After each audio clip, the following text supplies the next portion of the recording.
Delilah Blackwood stepped out of the dimly lit alleyway and onto the cobblestone streets of Hemovale's Undare Hive.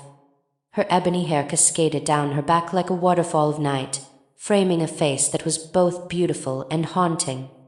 Her full lips curled into a sly smile as she gazed up at the Italianate loggia above her, where the Aether Forge Syndicate's panopticon watched over its citizens with cold, calculating eyes. Delilah was an ether ghost, a master of disguise and deception. She had infiltrated the highest echelons of Hemovale's corporate hierarchy, using her charm and wit to extract secrets from even the most secure minds. Her mission was to expose the big five corporations' ties to each other, to reveal the intricate web of corruption that bound them together. As she walked through the crowded streets, Delilah felt the weight of her task bearing down on her. She had always been driven by desire for justice, but the tolls of being an ether ghost were taking their toll on her mind and body. The newel lances of the Syndicate's panopticon still lingered in her thoughts, a constant reminder of the dangers she faced. Delilah reached the entrance to the loggia and slipped inside, blending seamlessly into the crowd of citizens and guards. She made her way up the stairs, her heart pounding in her chest as she approached the private office of the Syndicate CEO. The door was guarded by a pair of heavily armed vent phantoms, their eyes glowing with an otherworldly energy. Delilah smiled sweetly at them, using every ounce of charm she possessed to convince them that she was there on official business. The phantoms nodded and stepped aside, allowing her to pass. Inside the CEO's office, Delilah found herself face to face with the man himself. He was a tall, imposing figure with a cold, calculating gaze. Delilah smiled again, this time using her ether powers to bend his will to hers. The CEO nodded, his eyes glazing over as he began to speak in a monotone voice.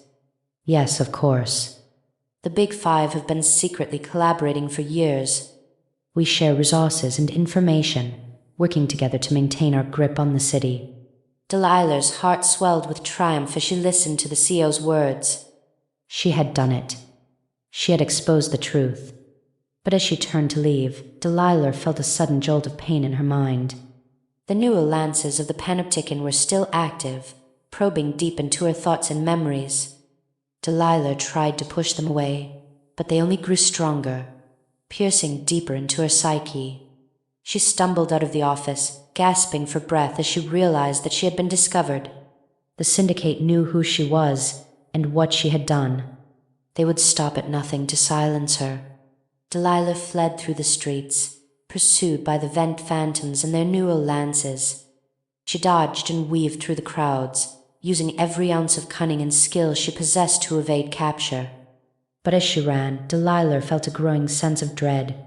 The reckoning was coming, a catastrophic event that would reshape the city in ways both terrible and wonderful.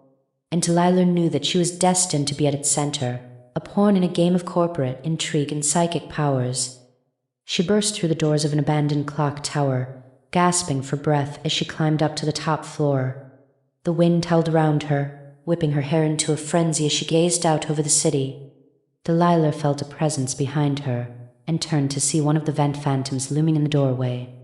Its eyes glowed with an otherworldly energy, its newel lances ready to strike. Delilah raised her hands, summoning every last ounce of ether power she possessed. The phantoms were stopped in their tracks, frozen by a blast of psychic energy that sent them stumbling backward. As the phantoms fell, Delilah felt a strange sensation building inside her. It was as if her body was being reshaped. Her cells were forming into something new and terrible. She stumbled forward, her vision blurring as she gazed out at the city below. The reckoning was coming, and Delilah knew that she would be its key player. The ether ghost had been replaced by a grimdark cull, a creature driven by ambition and atrocity. And as she fell to the ground, her body, broken and twisted beyond recognition, Delilah knew that she was but a pawn in a game of cosmic horror. The city of Hemovale lay shrouded in darkness, its citizens trembling with fear as they waited for the reckoning. The Big Five corporations had been exposed, their ties to each other revealed in all their glory. But Delilah Blackwood was gone, lost to the void as she fell prey to the neural lances of the panopticon. Her ether powers had saved her from capture, but not from the reckoning itself. As the city burned and the citizens fled, Delilah's cull rose from the ashes, a creature driven by ambition and atrocity.